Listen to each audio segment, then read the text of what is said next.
Hello students, you are with Bindu Chaudhary and today we are covering our 5th chapter. The name of the chapter is When People Rebel 1857 and After. Today we are taking its part first, but we had already read in our second chapter what that in 1857 a great rebel was taken by the Indians against the Britishers, against the East India Company, against the British officials and traders and other peoples. So, what happened in 1857? Because we had already discussed in some movements, some parts of this chapter in our second chapter.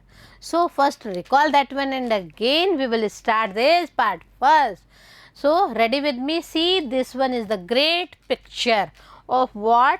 About the sepoys and peasants gather forces for the revolt that spread across the plains of North India in the year 1857. 1857 की जो महान क्रांति है बच्चों, वो आप सबको याद होगी. आपने देखा कैसे जो सिपॉयज हैं और जो पीजेंट्स हैं वो सब इकट्ठा होकर अंग्रेजों से रिवोल्ट लेने के लिए तैयार हो गए थे. और क्या क्या हुआ? See here many policies and the people made by them. See what happened in the previous chapters. Up to 4th chapter we had already studied about the policies of East India Company and the effects of that one on the different peoples of that time. Kings कौन कौन से लोग थे, किन किन को affect कर रही थी जो पॉलिसी है वह देखिए. Kings, queens, peasants, landlords, tribals, soldiers were all affected in one way और डिफरेंट वे. बहुत ज़्यादा परेशान हो गए थे और इसी परेशानी की वजह से ही उन्होंने क्या किया? They wanted to take a revolt from the East India company. So एक चीज़ और हमने यहाँ पे आपको बताई थी. You have also seen how people resist policies and actions that harm their interest or go against their sentiments. लोग, हम आपको ऑलरेडी बता चुके हैं, लोग इस चीज़ से भी खिलाफ हो गए थे कि उनके खुद के जो सेंटिमेंट्स हैं उनके संग खिलवाड़ किया जा रहा था, उनको हरेश किया जा रहा था और उन्हीं की खुद के टेरिटरी में उन्हीं को बेदखल किया जा रहा था. बहुत ही कारुणिक दृश्य हो गया था वहाँ पे. Nawabs lost their power that time. See what happened? Since the mid 18th century, Nawabs and Rajas had seen their power erode. They had gradually lost their authority and honor.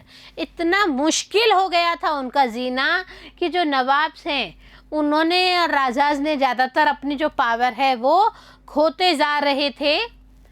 Residents had been stationed in many courts. The freedom of the rulers reduced, their armed forces disbanded, and their revenues and territories taken away by these stages. बहुत बुरी position हो रही थी. One by one everything was taken by these stages. See what happened? These people stationed for the purpose of the courts. उनको court में धकेला जा रहा था. Freedoms of the rulers was reduced on that time.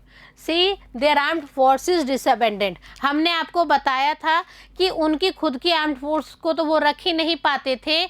उनको क्या करना था? उनको तो जो ईस्ट इंडिया कंपनी ऑफिशियल्स ने जो आर्मी दिया था उसके द्वारा अपनी रक्षा करवानी थी. But for that security purpose they had to pay amount to the East India company. तो ये बहुत ज़्यादा परेशानियां आ रही थी. And we had already discussed about the revenue portion. I have already discussed about the territories parts captured by these stages. See many ruling families tried to negotiate with the company to protect their interest. बहुत ज़्यादा जो ruling जो parties थी, जो ruling families थी वो क्या करने लग गई थी बच्चों? वो सबसे बड़ी बात है, they wanted to negotiate with the company कि भैया हमें हमारे अधिकार दे दिए जाएं. एक एग्जाम्पल आपको बता रहे हैं यहाँ पे. For an example, Rani Lakshmibai of Jhansi wanted the company to recognize her adopted son as the heir to the kingdom after the death of her husband. याद करिए ईस्ट इंडिया कंपनी ने क्या किया था, उन्होंने doctrine of lapse, Lord Dalhousie की बात याद करिए, उन्होंने डॉक्ट्राइन ऑफ लैप्स को इम्प्लीमेंटेशन में किया. Under that doctrine of lapse, if anyone had no male issues or no male hire for the kingdom, then that part was captured by the East India official. Same here, Rani Lakshmibai को तो company से argument करना पड़ा कि भैया मेरा जो adopted सन है, दत्तक पुत्र है, उसको इस किंगडम की सत्ता सौंपी जाए. कब सौंपी जाए? After the death of her husband. Next example is Nana Sahib. Nana Sahib the adopted son of Peshwa Bajirao second. Nana Sahib के बारे में हम आपको बताते हैं, ये भी पेशवा बाजीराव सेकंड के दत्तक पुत्र थे. He pleaded that he be given his father's pension when the latter died. उन्होंने कहा भैया और कुछ नहीं तो ईस्ट इंडिया कंपनी वालों, वो मुझे पेंशन तो आप अफोर्ड कर दो, it's okay, I am also the adopted son. बहुत ज़्यादा परेशान कर लिया था ईस्ट इंडिया कंपनी वालों ने. Next example is of Awadh. Awadh was one of the last territories to be annexed. Last ऐसी टेरिटरी थी अवध जिसको कि अनेक्स कर लिया गया. याद करिए हमने सेकंड चैप्टर में आपको बताया था बच्चों, how Awadh was annexed by the East India company officials. Miss management, miss government के तहत उसको अवध को कैप्चर कर लिया गया था.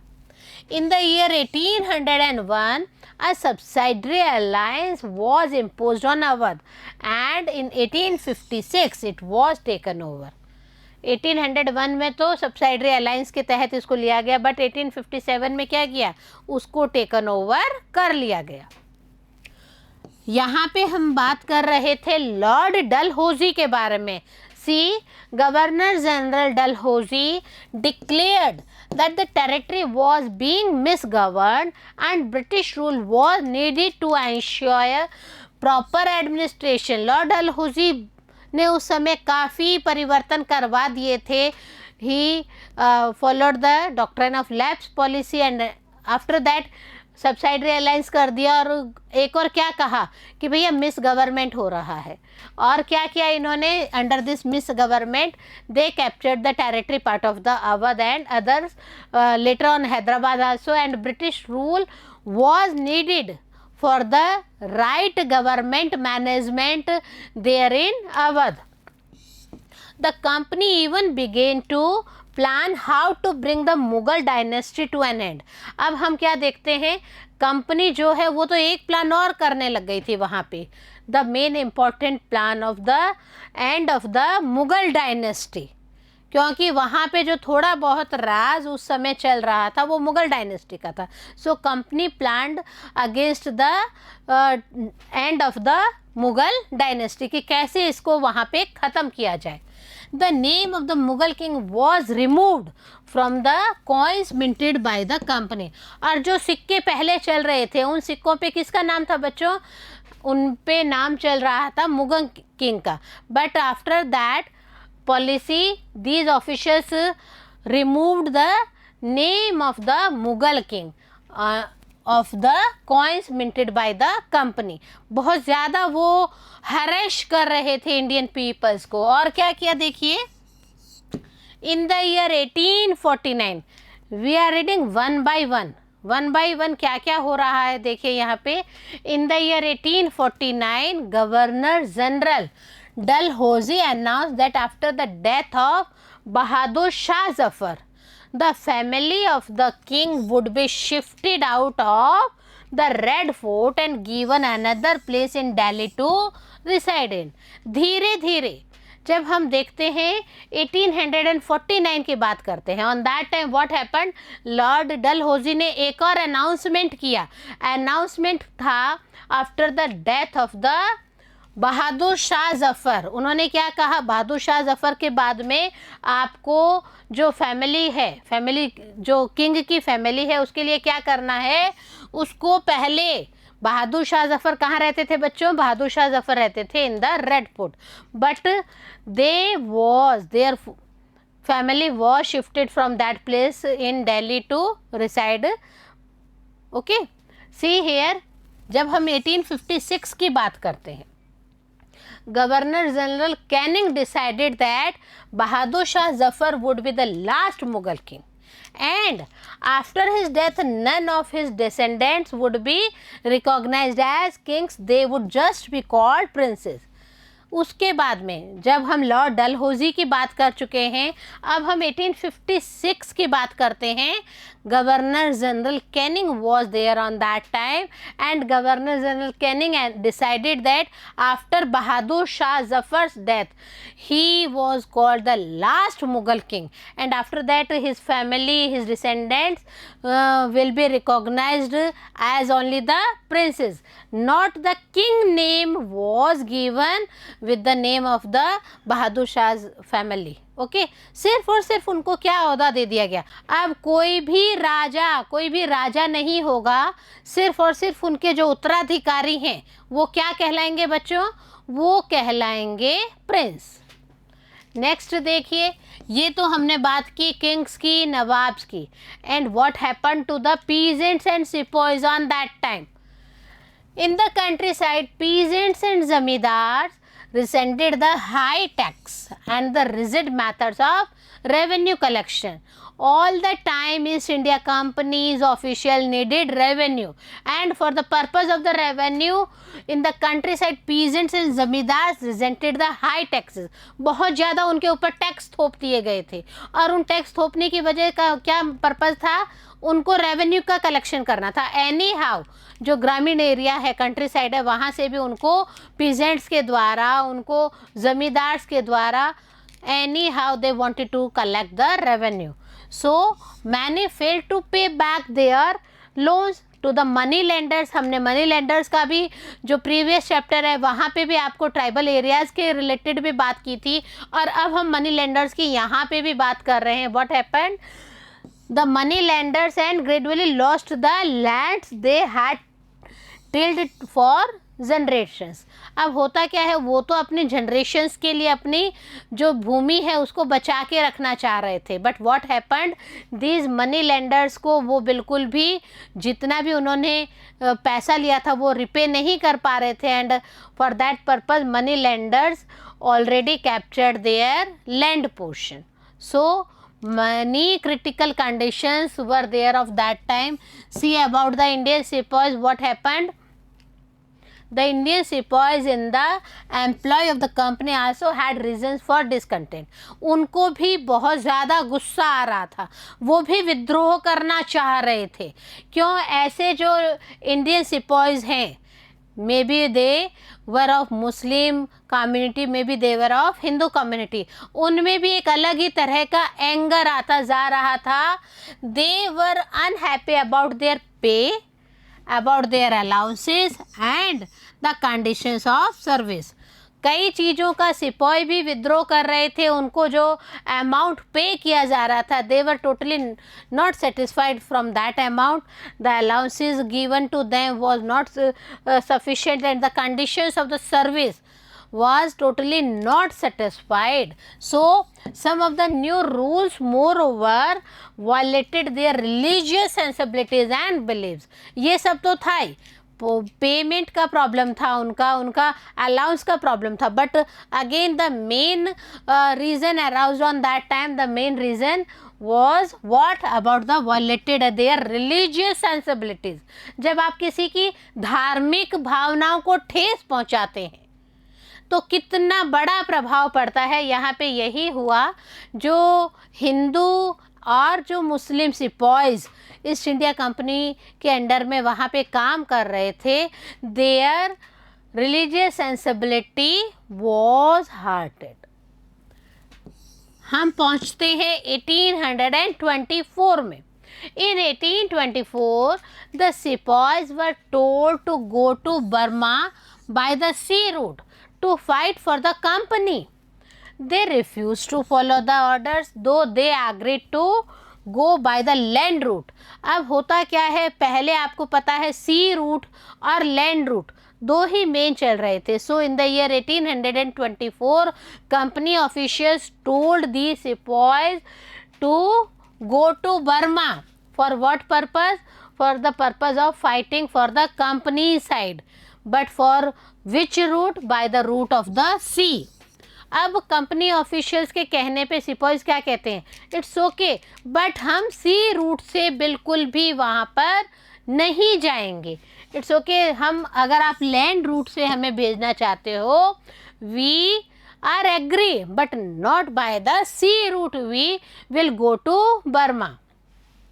और भी देखिए, they were severely punished and since the issues did not die down in 1856, बहुत ज़्यादा सिपॉयज को बहुत ज़्यादा पनिश किया जा रहा था। इतना ही नहीं, और देखिए क्या हुआ, इन 1856 the company passed a new law which stated that every new person who took up employment in the company's army had to agree to serve overseas if required.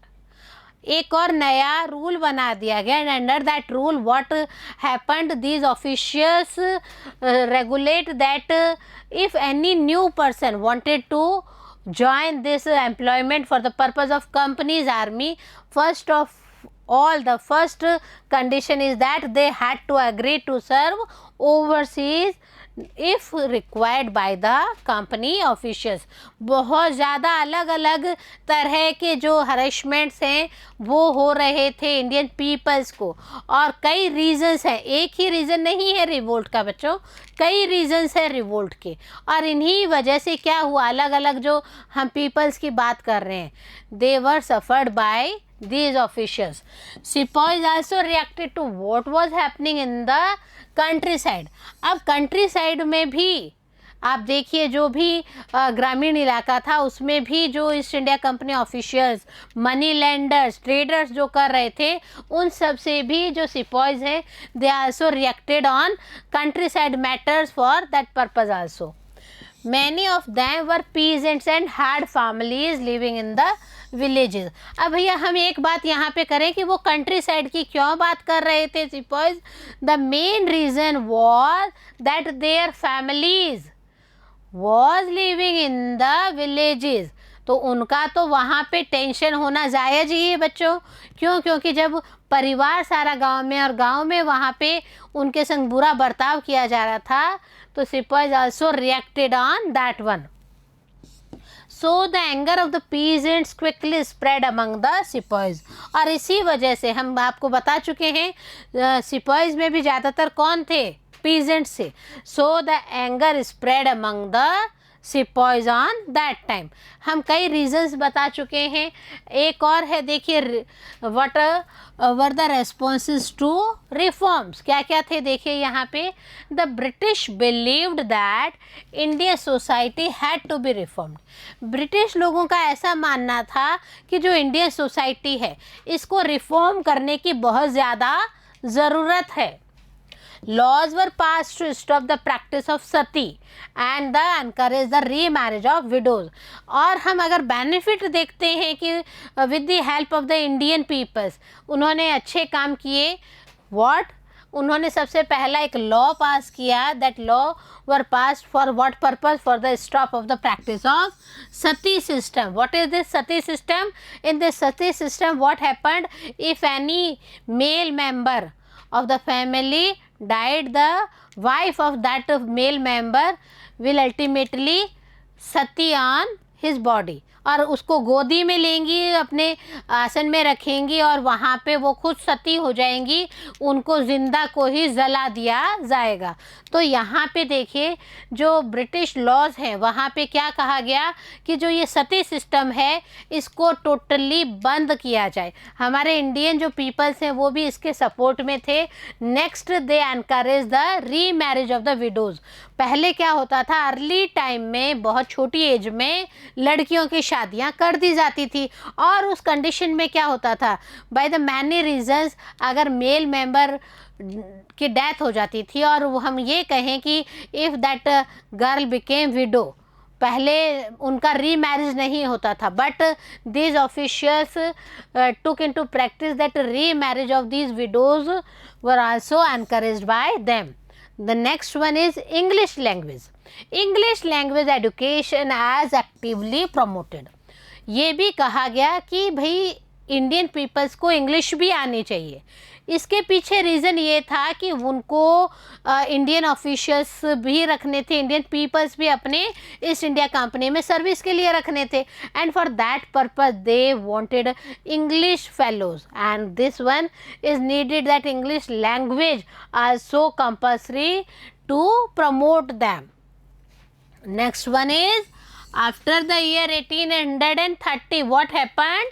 The company allowed Christian missionaries to function freely in its domain and even own land and property. East India company ने एक काम किया, उन्होंने क्या किया?